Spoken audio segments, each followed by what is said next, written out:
Hey, what's up? What's up? We are back with another episode of Culture Minute. I'm Gentel. I'm Sarina Renee, the one-stop shop. The boy King Jaquel Martin, actor, director, motivational speaker in the building. And we got some spicy topics for y'all. And this one that's about to come out the gate is allegations. It's allegedly. That's what we're gonna talk about today. So basically, we already know what's going on with the Diddy accusations. If you don't, you're about to get caught up. But just to intertwine here, 50 Cent came with a post talking about one of his exes was named in Diddy's case, talking about she's a little sex worker. Um, and that just blew out of proportion because then his ex was like, but you raped me and all this kind of stuff. And then people were like, well, if he raped you, then how are you living a mile away from 50 Cent's house? So it was like things like that. Then I'll Be Sure put up a post to his son, Quincy, talking about come home, son, and all this kind of stuff. And people were like, why would you say that and just not call up your son? You're putting all the business out on social media. But I mean, what if he did try to reach out to his son and that's the only way he could get to him? There's so many things going on right now. Then Diddy was seen in Miami, partying it up, living his best life. So it's a lot going on with this situation, but I know y'all got y'all's take. Listen, it's a lot to unpack, first and foremost. I mean, hip hop is in shambles at the very moment as we speak. First and foremost, before I start of what I want to say, I would not want to ever in my life, never, ever, ever, ever have any type of beef with 50 Cent because he will make me cry. I'm not even gonna lie. 50 do not play fair whatsoever. Calling this girl a little sex worker. Oh, I didn't know he was a little sex worker. He kept saying, and I'm like, oh my God. Then Stevie J had something to say about 50. So he's talking about some, oh yeah, 50, square up, we can fight, so forth and so forth. 50 was like, really? So he pulled up some old footage in reference to what's her name? Jocelyn, right? Mm-hmm. Yes, Yeah. yes, yes. About him being gay or something like that. About him being gay and stuff. And then it was pictures circulating about him being gay. And it's just like now 50 is on Stevie J. He's on his baby mama. He's on Diddy. He's on I'll Be Sure. Listen, 50 is letting loose. Everybody that's in the way is just about to get sprayed up because he has no filter right now. You know what I mean? In reference to I'll Be Sure, I had the pleasure of seeing him again at the Equal Justice Now Awards. And I briefly talked to him on a carpet. I remember walking side by side with him when we did our March on Washington. Just standing for justice. And he's been in the fight for a very long time. So I've always been a supporter of his in reference to politics. I was going to ask him about the Quincy situation because it was very fresh. However, the love that he showed me on the carpet, it just wasn't a time and place for that. You know what I'm saying? Yeah. He showed me so much love and it wasn't right to even ask that question at that moment. However, TMZ had the opportunity to ask the question and he pretty much said that, he's coming out with his documentary. And everything will be shown, how he got in a coma, what happened with that, who he think he was. He also stated, and I quote, well, I'm paraphrasing, ain't gonna quote. He said that basically Diddy is gonna lead more than the feds, when this documentary come out. So I was like, oh my gosh, everybody in the room literally was clutching their pearls. We were all like, what? Like it was in unison and we were like, oh my gosh. But I am glad that he's able now to talk about his experience. He's been talking about it for a very long time and a lot of people just kind of swept it under the rug, just like a lot of things until something hot come out in the media and now you want to resurface about things and then you want to believe the person when they said it the second time when you should have believed them in the first time. So I am super excited for whatever he has with his production. However, I do pray that God keeps him safe because we all know that this whole situation is dangerous. But I do support him sharing his story because I think everybody should be able to share their story without any repercussions. I love that, the fact that you said without repercussions, because things can definitely go left when you talk about the truth And I find it amazing how Diddy's on Front Street, which is a good thing if things went left, right? But we're not talking about Epstein Island anymore. We're not talking about the presidents anymore. We're only talking about our culture in this situation. And I believe wrong is wrong, no matter what it is. But why isn't Epstein Island getting the same views or the same media coverage as Diddy? Because that came out first. And I feel like that we should be on top of both situations, just not one situation. You know what I mean? Also, when it comes to Diddy, allegedly, some more information about Miss Porter's going to come out as well, and her untimely passing away. Rest in power and love. It'll be interesting to hear the truth because they say the truth will set you free. I heard allegedly things about Biggie and Pac's situation will be coming out. But to me, it seems like this is the year of snitching on yourself, because a lot of people online snitching on themselves. Yeah, a lot of stuff is coming out, and I kind of want to touch on the Biggie situation. So you know how Stevie J has been throwing the shots or whatever. Yeah. Well, one of the shots that he did throw, I don't know if you guys noticed, but he had on a Biggie t-shirt. Right. And it was strange because it's like, you know, you married Faith Evans, and Faith Evans was, you know, you know what I'm saying? What's this? What's this? Biggie and Faith Evans was like yin and yang pretty much. Yes. Yeah. And then the whole fact with, like, you know, how he's close with Diddy. It's just so like, it's just kind of like weird. I mean, maybe he was a fan of Biggie. I'm not quite sure. I just think that was a little strange. Yeah, I'm not into conspiracies or anything like that, but I mean, could that be a conspiracy?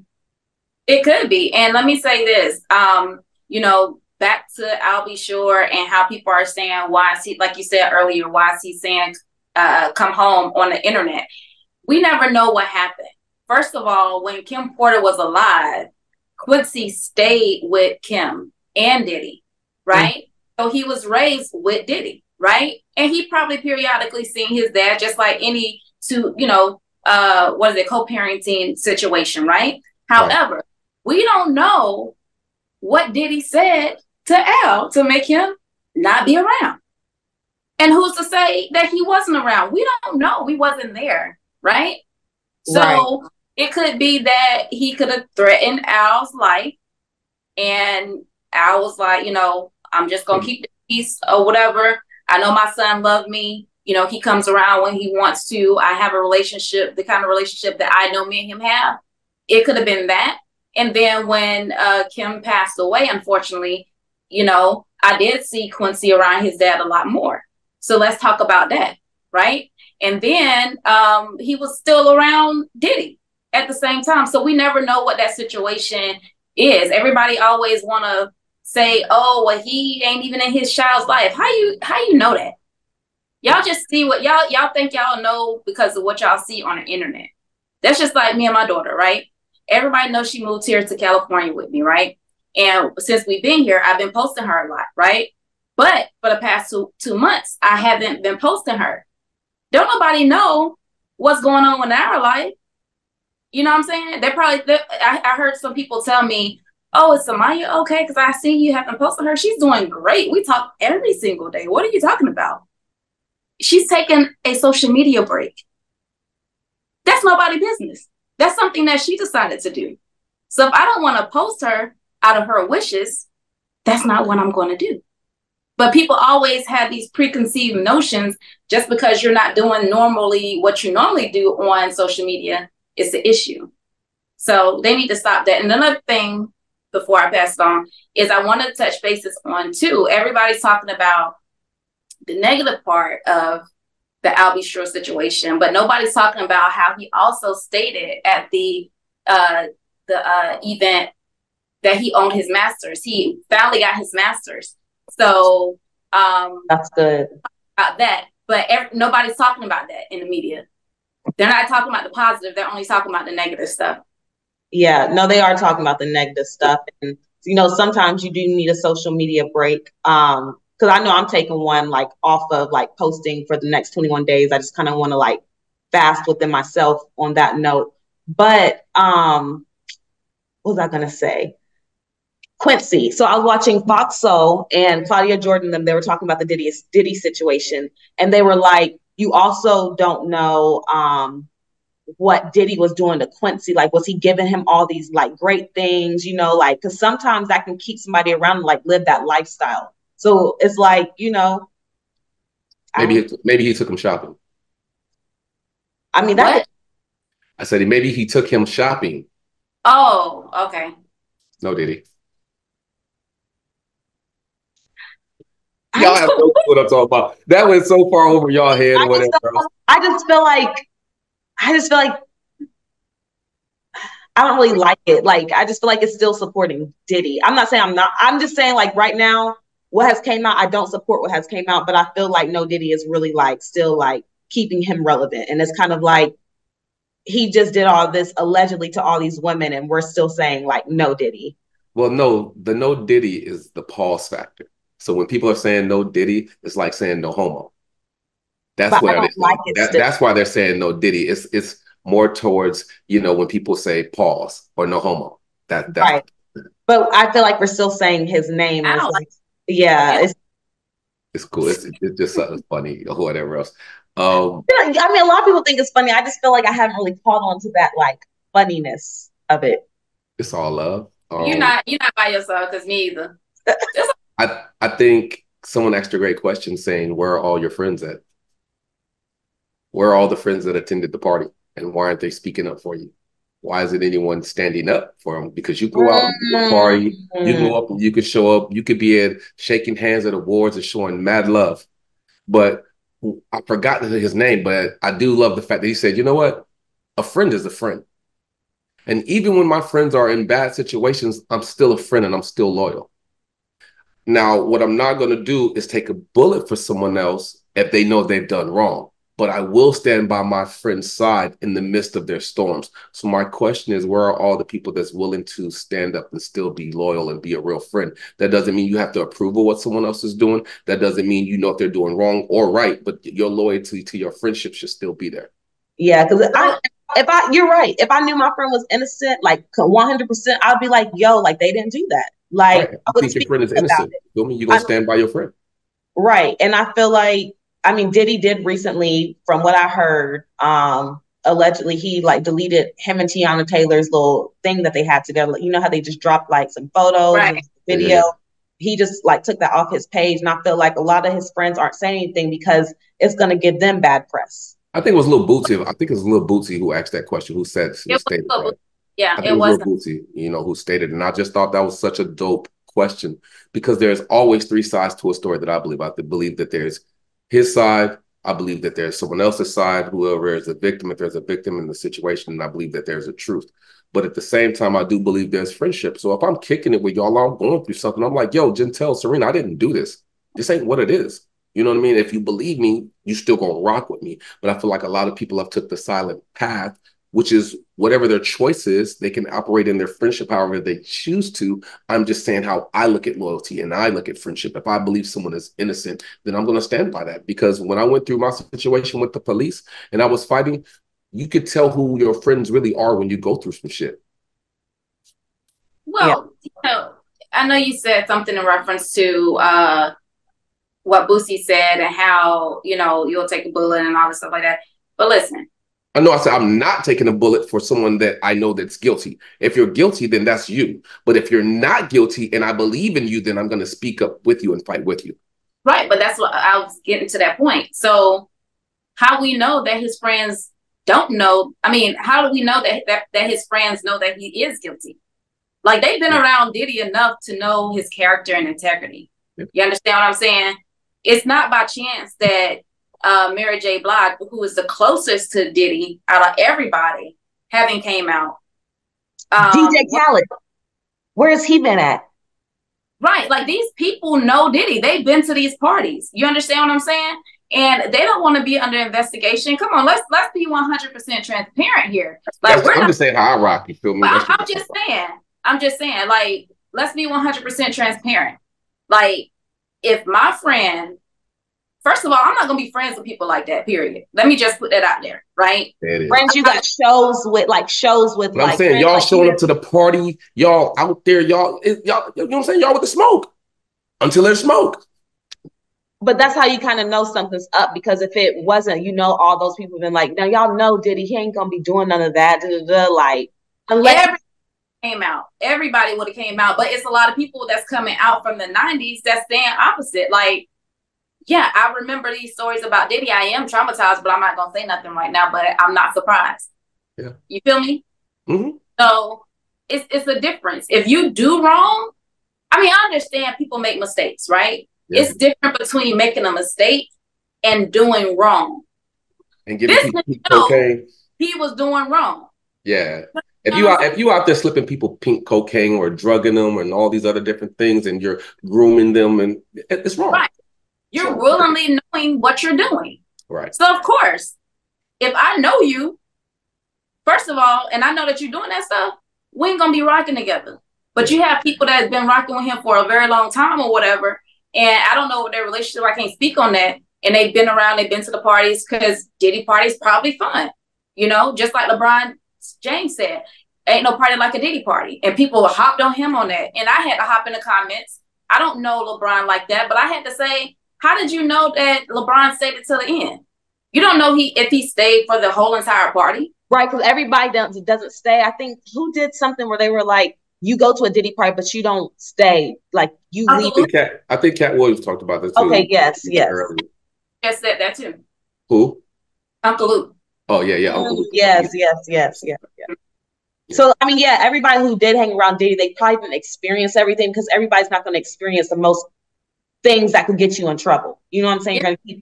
Kind of like Keenan on Nickelodeon, when he talked about, he felt bad for all of his peers that happened to, and listening to their story in the documentary, he felt horrible, but that just wasn't his experience with Nickelodeon.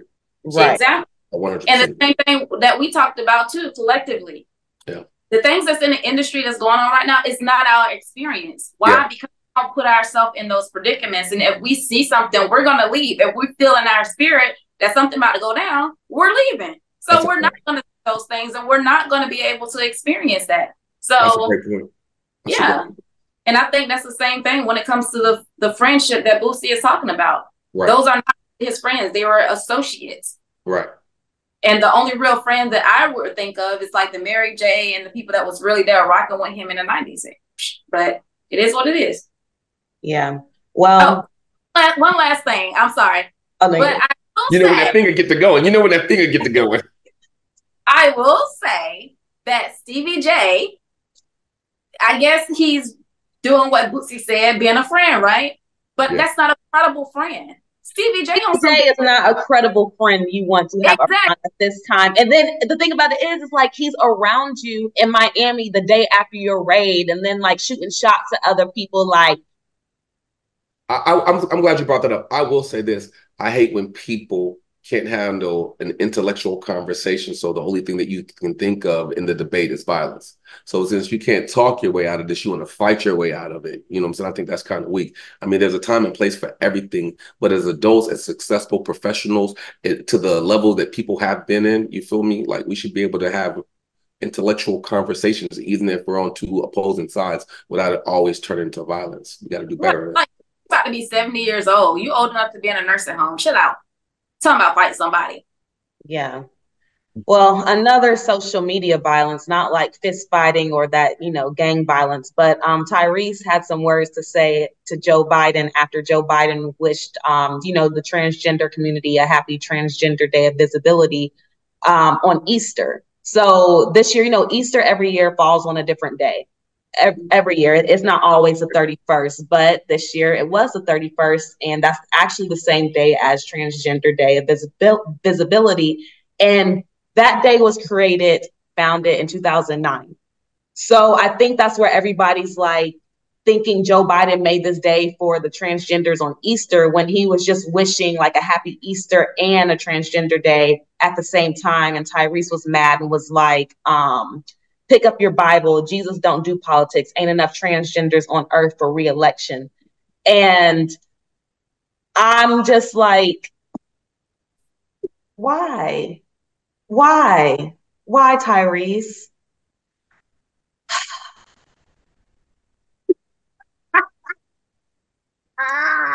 Because you are a phenomenal actor. I love you in Fast and Furious. I loved you in Baby Boy. Like, you cannot knock your acting at all. I love it. I love it. I love it. But when it comes to social media, I understand we want to be freedom of speech, but some things just keep it in your close circle, or just don't say it at all. Like that just wasn't tasteful. I mean, it just so happened happened on the same day, and people are people. Like, let them be. They not bothering you. Sarina, how you feel about that? Well, woo, it's about to get good, y'all. It's about to get good. No, I mean, when I first seen it, I was just like, what? But before I got in my feelings, I said, let me do some more research. First of all, Tyrese wasn't the only one that said anything. It was Caitlyn Jenner, which is also known as Bruce Jenner. He came out and was like furious because, you know, one thing I do like about Bruce, well, Caitlyn, right? Caitlyn Jenner, one thing I like about her is the fact that although she is a trans, she still stand 10 toes down for what's right, right? So she was just like, oh, well, no, this is Jesus Day. This is not no transgender day or whatever. And I actually kind of like the fact that, you know, she's for what's right, irregardless what she got going on with herself, right? Although she was loud and wrong, she still, you know.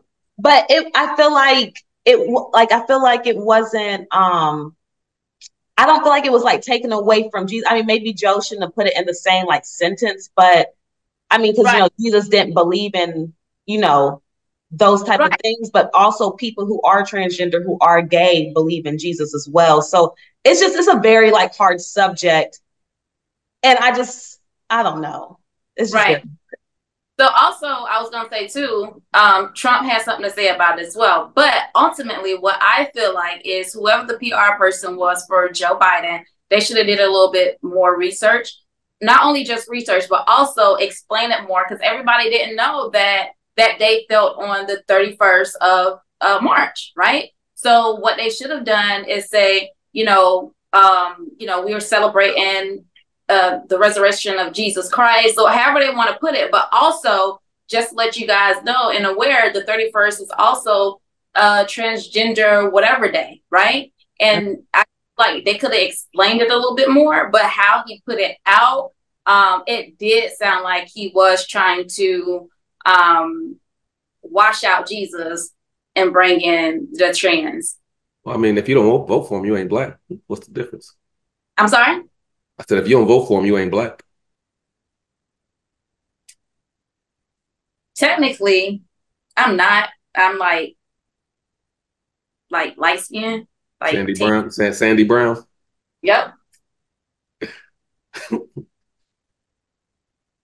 What's your thoughts, Phil?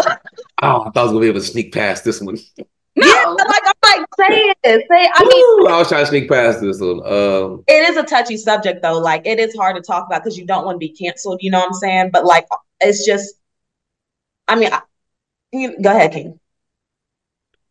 I can't be canceled. God got me, so I'm good regardless. Okay, I feel like, you feel me? Like but I do feel like language is very important, and whoever wrote his statement should have took their time to make sure that that was separate, so, or there was a better understanding, or they could have broke down the Scientology or science behind the day that Easter falls and how Easter falls on a different day every year. Yeah. Right. And how it just happened to fall on the same day. So this is why I'm saying, or recognizing or giving credit to both. So that way people wouldn't feel the way they feel, even though you don't have no control over it. I think if he had more clarity in his statement saying how this day happened to fall on the same day, and I want to recognize both, I don't think we would have the uproar that we have right now. So clarity and being accurate and specific is very key to avoid these different type of situations. Right. And like I said, the PR, they dropped the ball on that. or whatever. And I just feel like when the backlash came out, Biden and Kamala should have came out and been like, oh, no, it's not. I do apologize how this came out, but that is not what we're saying. You know, it just so happened that this day fell on Easter. So we're able to celebrate both days. Like, isn't that exciting or something like that? You know, but they didn't do that. So. But I do look at it how we used to have, you know, religion in schools, and then it was removed. You know, so certain things they do strategically remove to get you comfortable with. I'm not saying it's a agenda, but it could be a agenda. So just pay attention to how things are consistently moving, because if you see someone continuously doing the same thing over and over again, that could become your new reality. You could be programmed to think that it's okay or it's true because you didn't stand up to clarify the differences between what's what. That's why I kind of hated when they took monuments down. I was kind of pissed off. And the reason why is because they're changing the history books right now and what they're teaching your children, right? And who's to say what's true if there's no more if the monument is no longer there? And the reason why I brought that up is because if they continue to do the same thing when it falls on the same day, and then all of a sudden they start to move out religion like they did in school, who's to say that wasn't the agenda or the target, right? So it's for you to decide. It's your free will. It's your own free thoughts. I'm just I'm just giving you what I think is both sides of the coin so you can make a more educated decision about how you feel. Yeah, they should have just made separate posts about the whole entire thing. Like, you know, Jesus is Jesus. So Jesus. But going to the next topic, you guys are familiar. If you guys don't know, you will know now. Gypsy Rose, she's out of prison. She was actually married. She's getting a divorce now from her husband. No. I low-key thought, like, I felt like that was gonna happen because she got so much, like, she was already getting like clout or whatever, but when she got out of prison, like, she just like skyrocketed across the whole entire United States, internationally. Like, she's out here, like, everybody knows Gypsy Rose. But I'm thinking, like, maybe they couldn't handle all that thing. Maybe she wanted to, like, be alone. She did say she wanted to find herself. She's living with her family now. And, she wrote on Facebook, unfortunately, my husband and I are going our separate ways. I moved in with my parents home down the Bayou. She wrote that I have the support of my family and friends to help me guide me through this. I'm learning to listen to my heart. Right now, I need time to let myself find who I am, which, I mean, I agree. You just got out of jail for, like, killing your mom.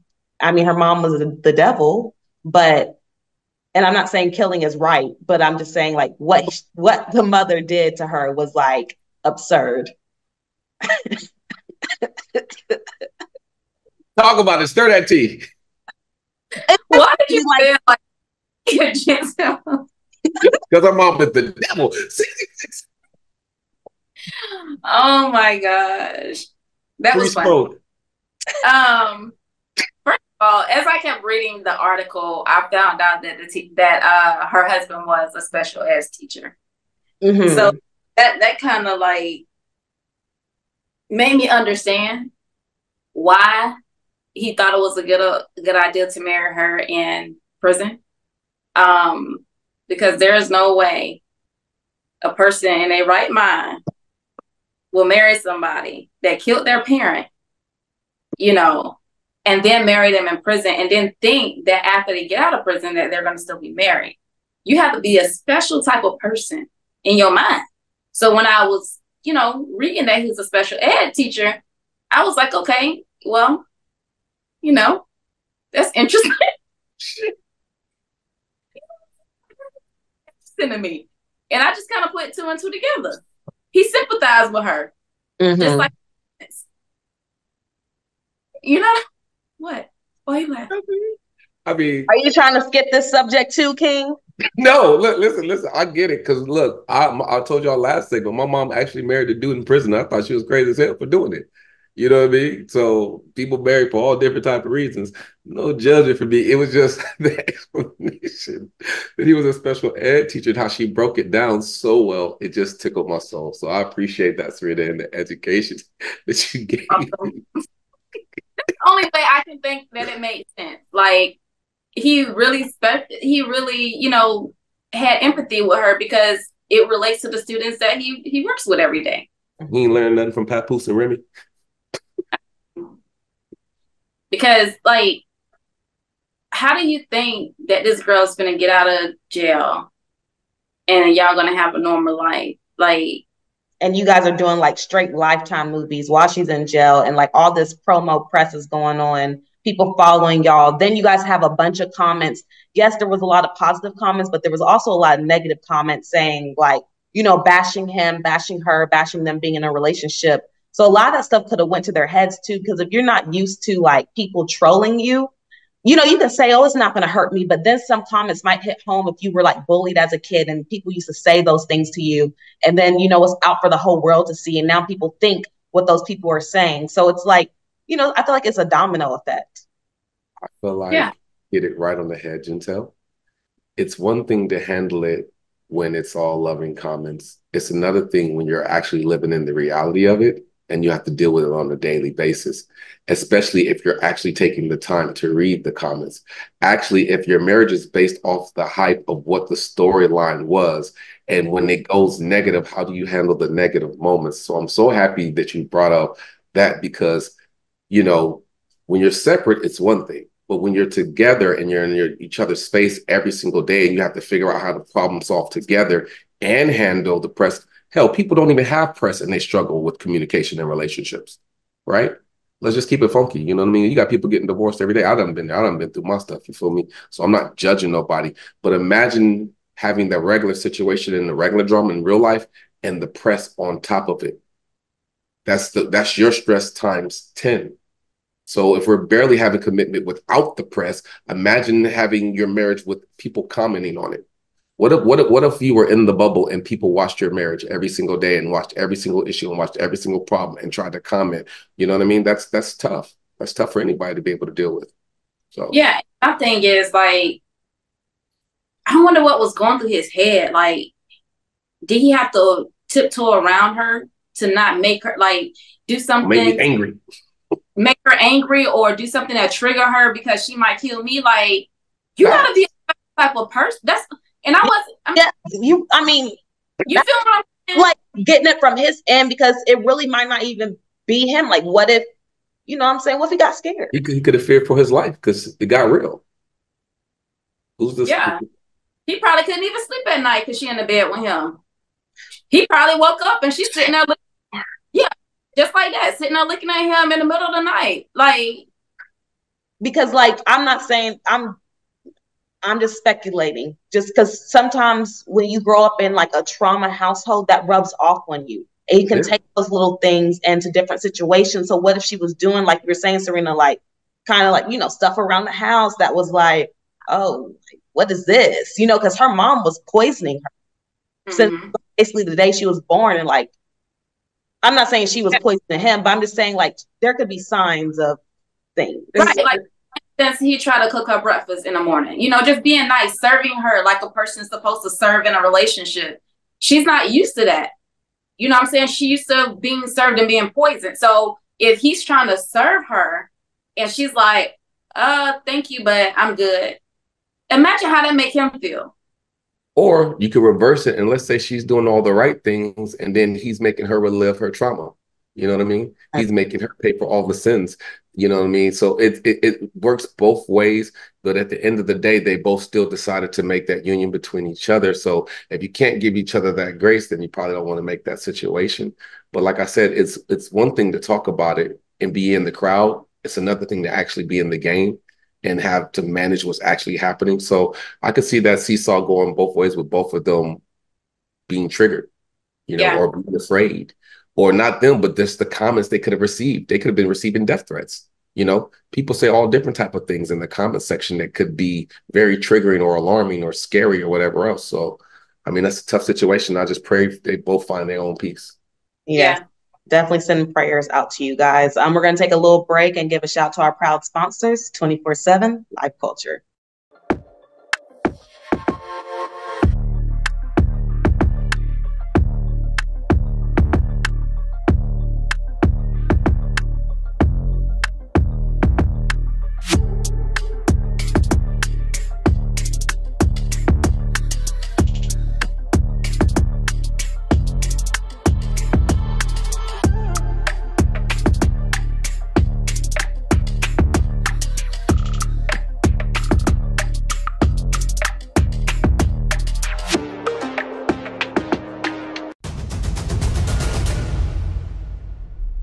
We are back from commercial break, and we got some more spicy, hot topics coming to you in the second half. This next one is about how to treat a Black woman and a love letter to Black women. Nick Cannon recently sat down in an interview with the Council Culture podcast, I shall say, and they were talking about how Black women should be treated.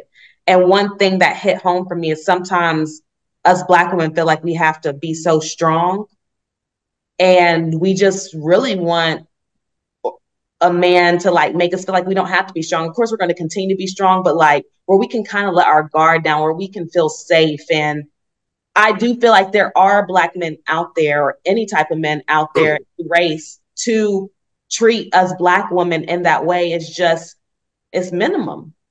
You know, you really got to look through the dirt and find that diamond in the dirt, for real. But I do feel like as Black women, we do bring a lot to the table. And I feel like we would compromise with our Black man or any race counterparts. And we will be like, not like submissive where we would let them like run us, but in a way where it's like a healthy type of submissiveness, if that makes sense. Like a woman being feminine, but it's hard to be feminine when we continue to get hurt. Yeah.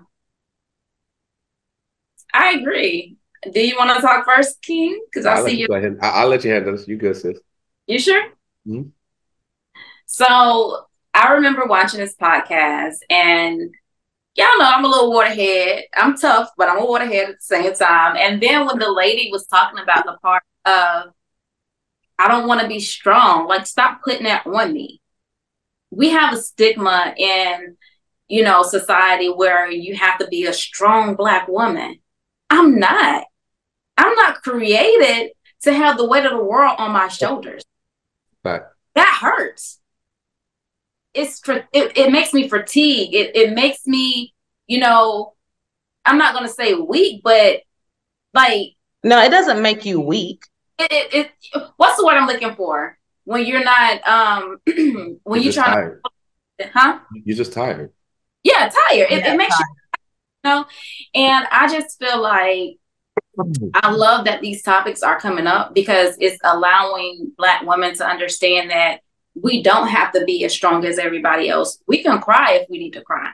You know, we can tell people how we feel, you know, without fearing the repercussions of, oh, she's a gold digger or she's this or she's that. No, these are things that I want. And I feel like I'm entitled to that. Just like I'm going to give you 100% of myself, I expect the same thing in return.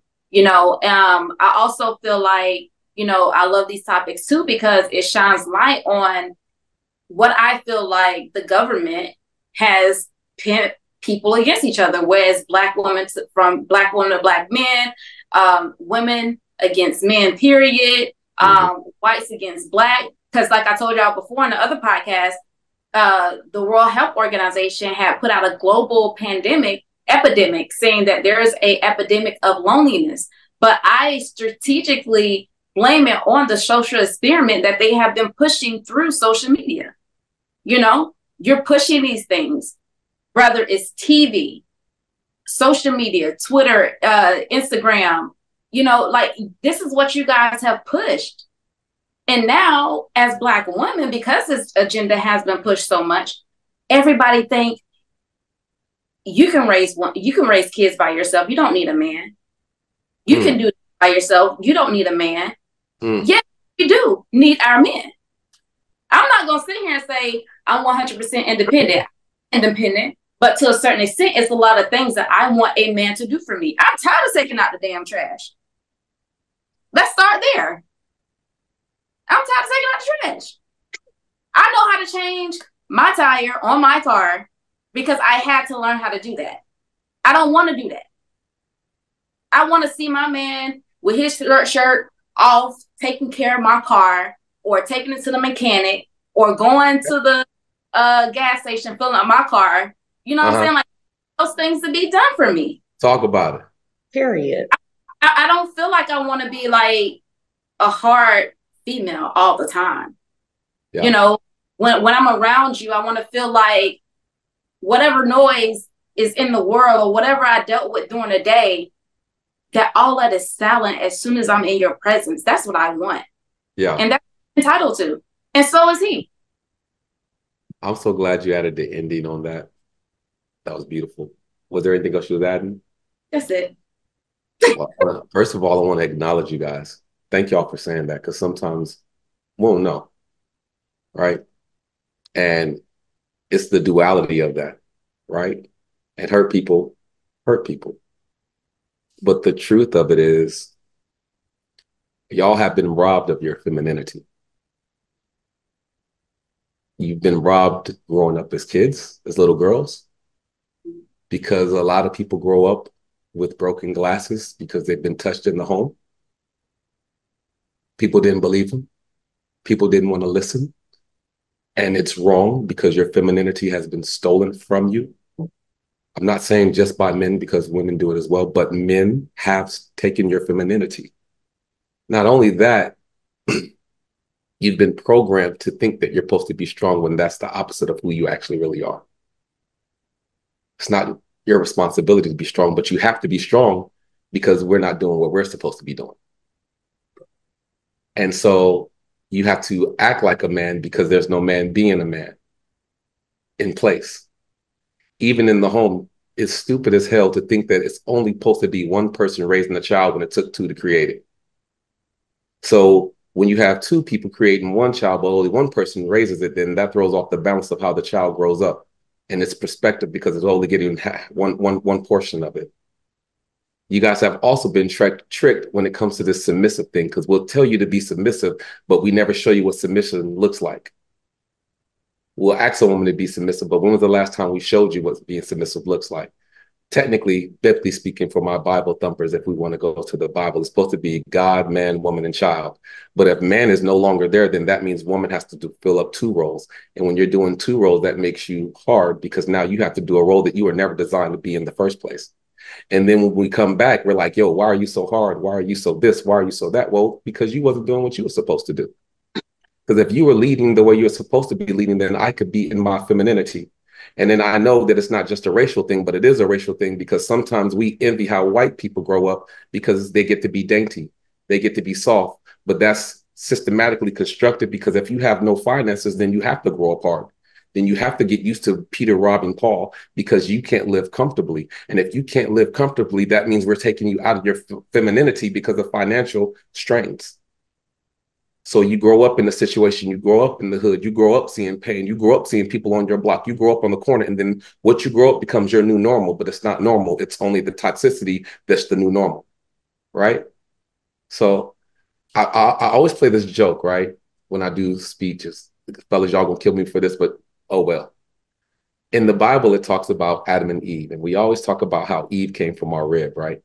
Okay, cool. So in the Bible, when it talks about how God created Adam, but then he created Eve, and then he put Adam to sleep and he made Eve out of his rib, right?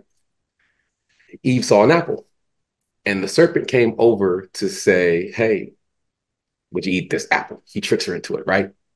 So Eve eats the apple and Eve takes the apple back to Adam. And then Adam eats the apple.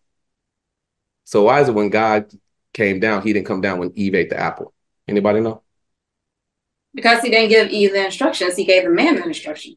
Exactly. So the covenant was never between Eve and God. It was between God and Adam.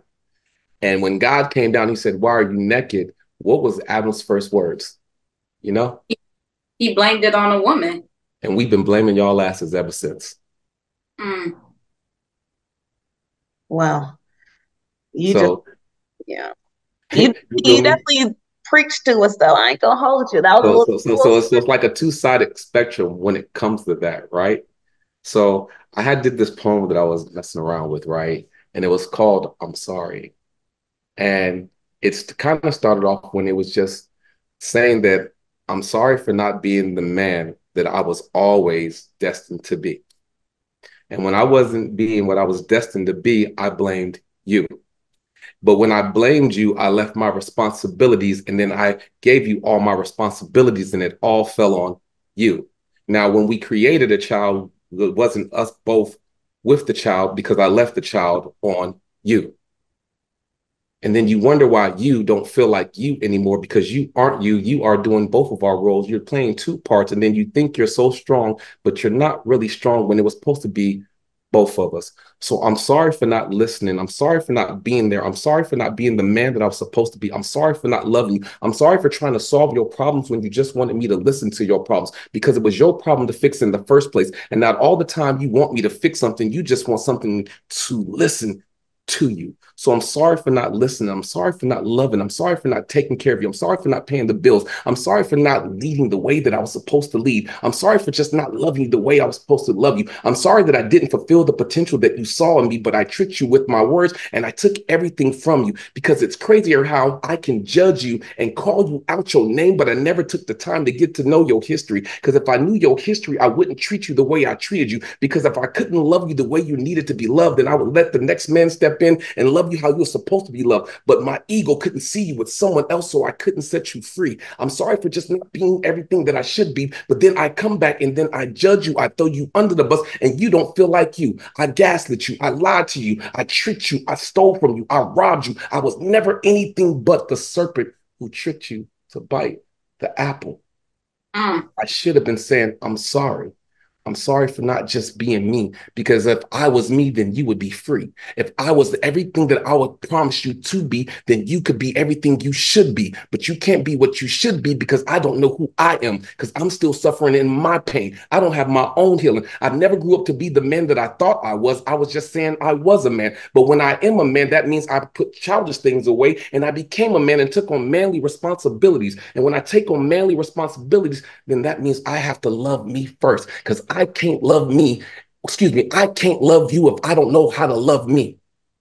So I needed to take some time so that way I can heal, because now that I can love me, I can love you. And now that you can love you, we can love our children, our family, and our neighbors. See, it all starts with self-love. If I'm the leader, then I got to lead. And by the first step is me learning how to forgive me.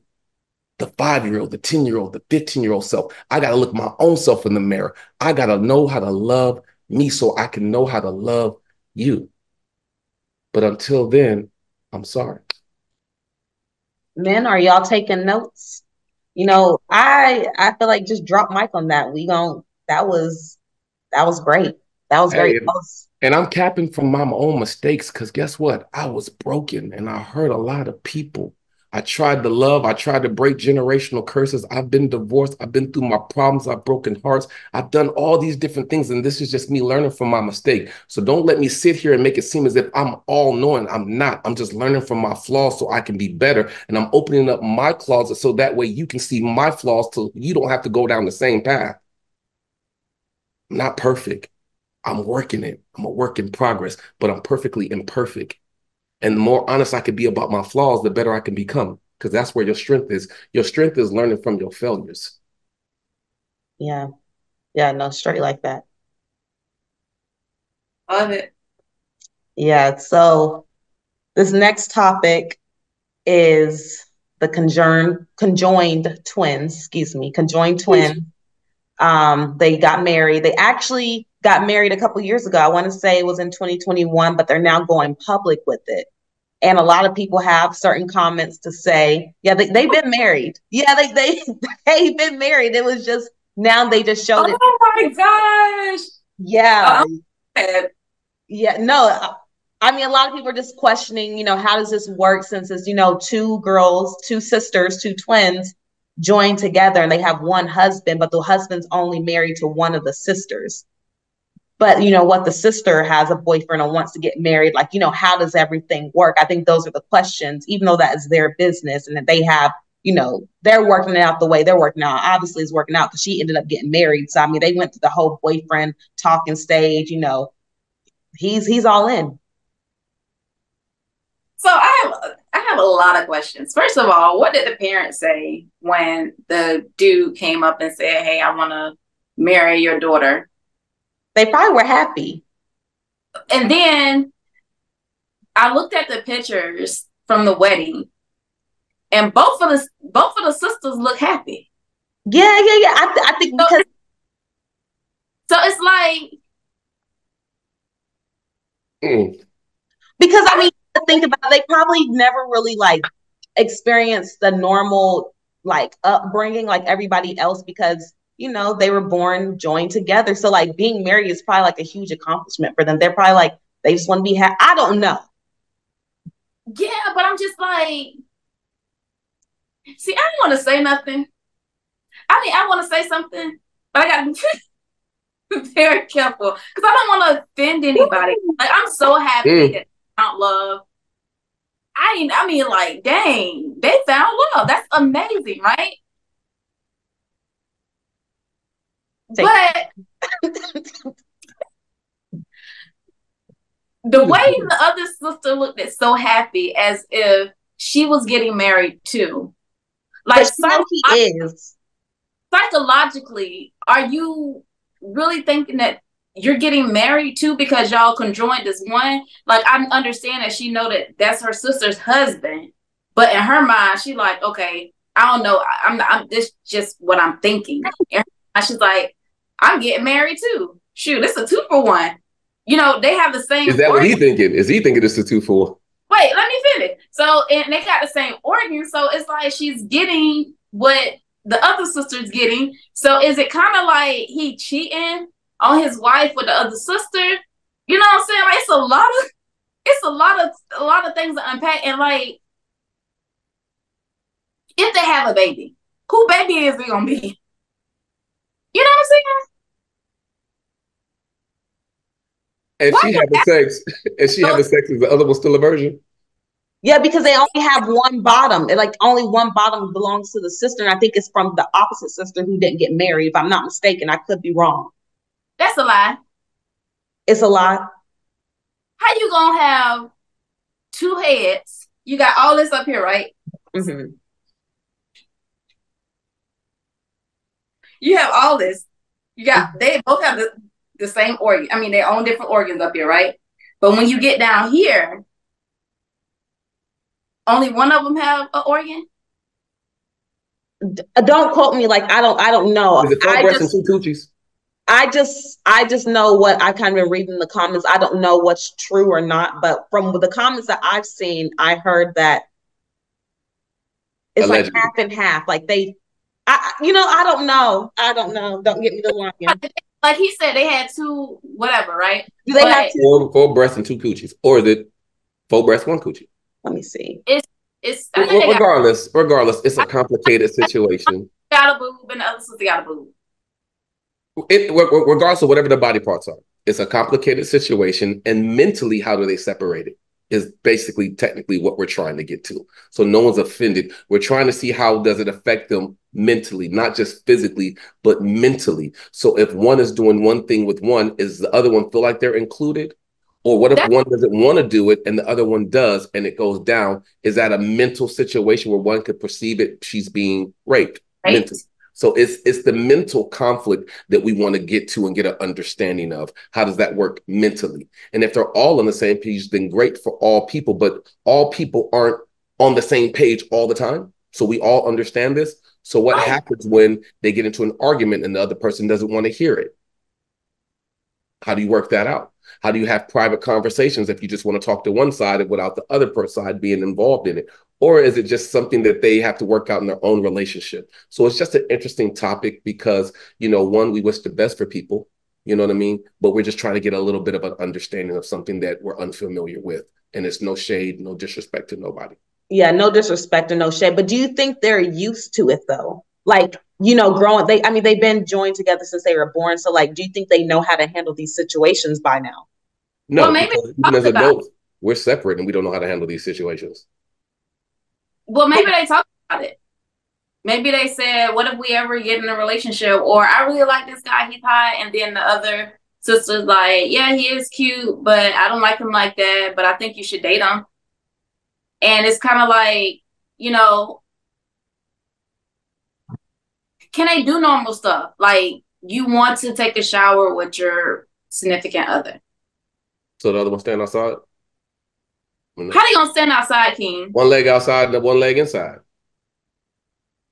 Okay, so our next topic is I was just asking.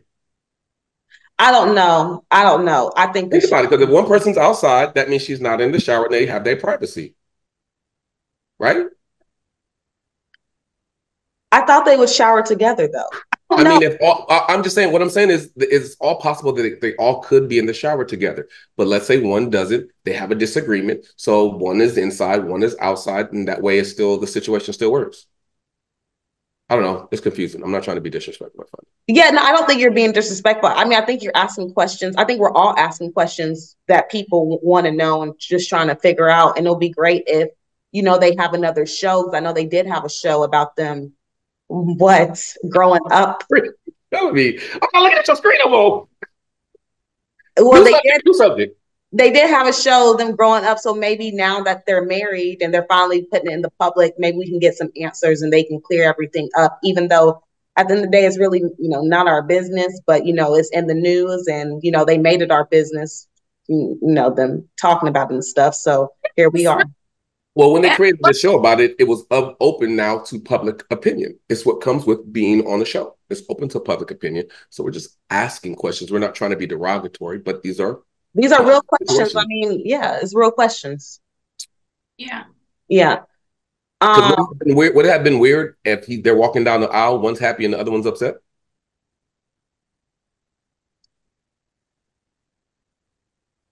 See, exactly. Moving on. Yeah, I don't know. I really don't know how to answer. Like, it's the same thing. Like, what if one of them is more happier? The one that's not supposed to get married, she's more happier than the other one. Like, or what if one wants to be straight and the other one wants to be the LGBT community? What do you do? Just questions. Yeah, we all confused. What's the sister's name again? I think it's like Abby and Brittany. Abby and wish you guys the best. Abby and Brittany, I'm excited that you guys have got married. Again, no disrespect to you guys. Mm-hmm. You know, this is something that's groundbreaking, but we do have questions because you guys have like put it out there that you got married. I didn't know that they got married in 2021, but we do have legit questions. So if you guys can make another show with an update of y'all being married so we can get some clarification, that will be greatly appreciated. Yes. And it'll be great to get some clarification on this Baltimore bridge incident that happened. I literally woke up. I probably woke up at like 4 a.m. LA time. And you guys know we're 3 hours behind East Coast time. Yes. And the most viral things pop up on TikTok. So I'm scrolling through TikTok and I see the bridge collapse. And I'm thinking it's like from 10 to 15 years. I'm thinking this was like old footage. Like I'm not thinking this is happening in real time. Right. When I tell you I was floored to know, like, then I got on the shade room. So I was like, let me see if the shade room picked it up. Because the shade room, like, it's real. Like, because, you know, they're a viable source. So I was like shook because first of all, I know people in Baltimore. So I was like, I have family in Baltimore. Yeah. So I was like, is everybody okay? It's sad that the 6 people did lose their lives. I'm trying to understand. I mean, it's just a tragic accident because the boat lost power and it was no control. I know they were saying Mayday, but the people who were working on the bridge at that time could not hear that was getting ready to occur. And it just went it was just very sad. And it was sad because they couldn't really find the bodies as quickly. So they did have to cancel, you know, the search after a certain amount of time because they just, you know, basically was like, if we don't see them now, then, you know, but prayers do go out to their family. Like, I hate that happened. My heart was definitely saddened by this. I hate that we have to continue to see these tragedies and people getting robbed of their lives in such tragic ways and leaving a family of 6, you know, just family and friends behind and not being able to say, like, you know, your goodbyes. Absolutely. What's crazy, I too was up around 4 o'clock in the morning. And the first thing that I did was look at my phone. So strange that you saw it at the same time I saw it. And I was on Instagram. I went straight to Instagram because that's what I do. Sometimes I just roll over as soon as I get up and look at Instagram. You know, I did that. And the first thing I see was TMZ, Hollywood on Lock, Shade Room. And I'm just strolling. I didn't see like a regular picture of anybody. All I see is this boat hitting this bridge and cars are going down. And I'm like, what? So that is so crazy that me and you saw it around the same time. My heart goes out to the people that lost their lives. As I started thinking about it, at first, I want to say when I got ready for work and I'm sitting at work, I'm thinking about what I saw. My first thought was this a terrorist attack? Where did this boat come from? You know what I mean? We've never seen anything like this before. That's a good one. Even if the power did go off on the boat, the horn still worked. So why wasn't the horn there? I didn't hear any horn. All I heard was cars, you know, and the crash. I didn't hear a horn. So those are some questions that I had. First and foremost, where did the boat come from? And also, I just feel like Biden came out with a statement, and he was like, the government is going to pay for the bridge and so forth, which is fine. I see where your heart is. But ultimately, you should go to that boat company and make them pay for that, because it was from their fault. Yeah. So you're asking the taxpayers, and this is not, you know, again. You are on point. That is such an amazing point. You are on point. Like, my heart is with the people. But at the end of the day, you can't go to the people of the United States and say, hey, we're going to pay for this bridge. And it was a whole company that made this damage and also killed 6 people. And you're going to make the American people pay for this? No. Again, where did this boat come from? Is this a political move? You understand what I'm saying? Yeah. Why was that your first thing to say? When right now we are in a crisis with food and housing. You understand what I'm saying? So those were my thoughts initially after I had time to sit down and think about it. And it's crazy that the only people who was affected by it was only the construction workers. Like, there was cars passing by continuously before the boat hit the bridge. But then when it was finally all clear, it was just construction workers, then it goes down. I thought that was because you would have thought that there was at least maybe one other pedestrian possibly on that bridge. People were still driving on that bridge at that time. Yeah. Yeah. And it looks like it was so the cars that went into the water with the bridge, those wasn't pedestrians? No, all the people who were affected were all, if I'm not mistaken, were just like construction workers. Again, where did that boat come from? And then again, if you looked at the angle of the boat, instead of it going this way, it went this way in the middle of the bridge. You understand? Although the electricity went away, the propellers still have movement. Your steering wheel still works, just like a car. You can still turn on a car and have somebody push it. You understand? So being that the boat was still moving, they could have pulled the wheel to the other side towards the end of the bridge versus the middle of the bridge. Was this a strategic event that happened? You said it. I'm glad you said it, because that's exactly where I was going to go with it just as well. Because now it's American people going to take care of it. Well, I don't see that happening with other situations, right? Rest in power and love to the family that lost loved ones. I hope you guys do a celebration of life for their lives. I'm sorry that you guys did lose loved ones, first and foremost. So, just a little quick moment of silence for them who lost their life.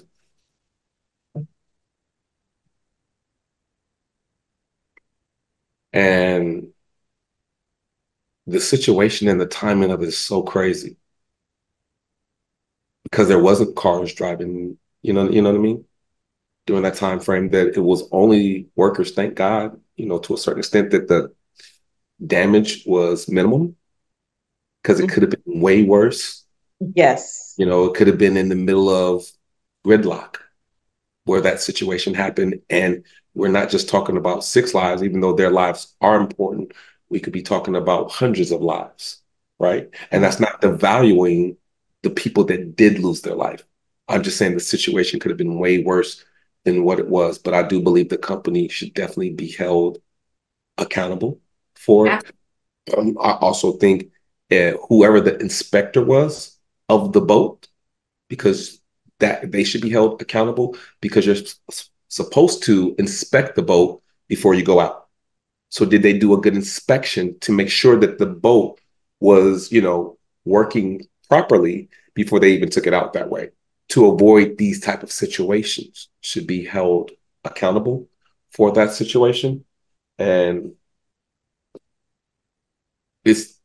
I pray that it's not part of a political campaign, because people have lost their lives for campaigns. Let's just be real. Mm-hmm. Anytime before we go to war, certain things are allowed to happen here to create hysteria in America. Hold on. For those who don't know how certain things work, right?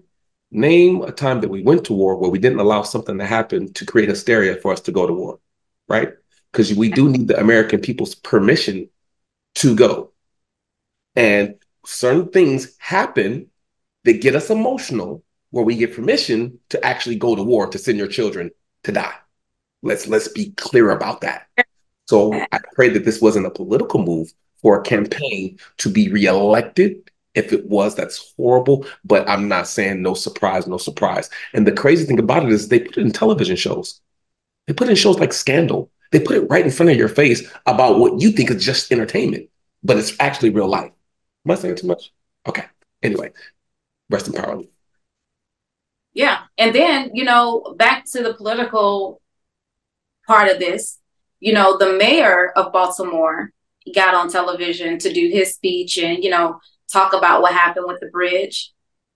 The right wing people, they pretty much said, oh, yeah, a Black mayor, a person that don't really supposed to be in, and he just really got handed this position. Are you serious right now? We're talking about people that lost their lives, and you're talking about a mayor and the color of his skin. And he did a very good job with what he said. He was very articulate. And I just, again, is it politics? That's the first thing that came to mind. And I still think like that. And I can't wait until everything unfolds about this situation, because I guarantee you it's going to be some political stuff that's going to be tied to this. It's funny how that's going to, 5 years later, the truth finally eventually comes out with what happened. 9/11. Man, I don't believe that no damn planes fell into no building. I'm sorry. No disrespect to anyone lost their life in 9/11. Yep. I'm just saying my opinion that I think that was definitely a political move because of the way the buildings exploded or imploded.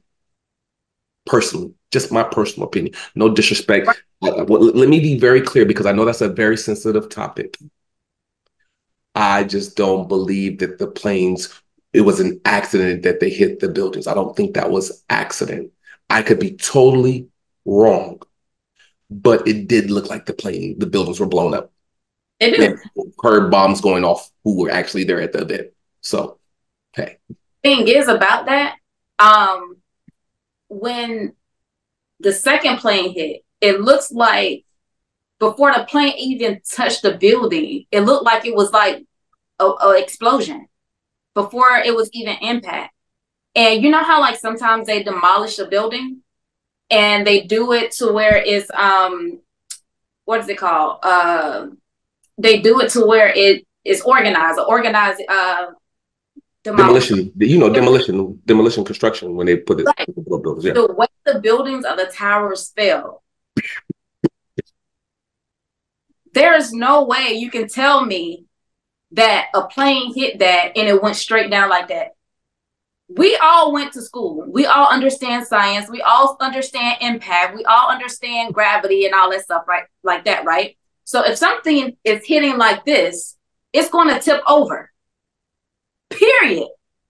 For example. Not one building tipped over. They were all built the same. Everything went down like this. Every building was built the same. Not one of them tilted over. Not one of them did this and turned into the Leaning Tower of Pisa. Not one. All of them went straight down. And that's science. That's what y'all taught us in school. And I got an A in that class. So tell me, how does it make sense that a plane hit a building and it went down like that instead of tilting over? Please explain that to me, unless your education system is wrong and lied to me. That's all I got to say. The education system lied to you. Of course. All I can say is the truth shall set us free, and we will know the details come hell or high water. So, yes.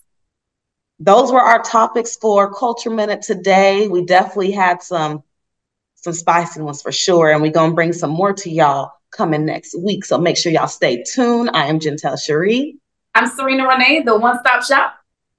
And before we close out, we are not being disrespectful to nobody, no religion, no sex, no this, no that. There is no shade towards anybody. This is just an opinion. It's out of love. We don't want to hurt nobody's feelings, any of those different type of things. So please don't take anything the wrong way.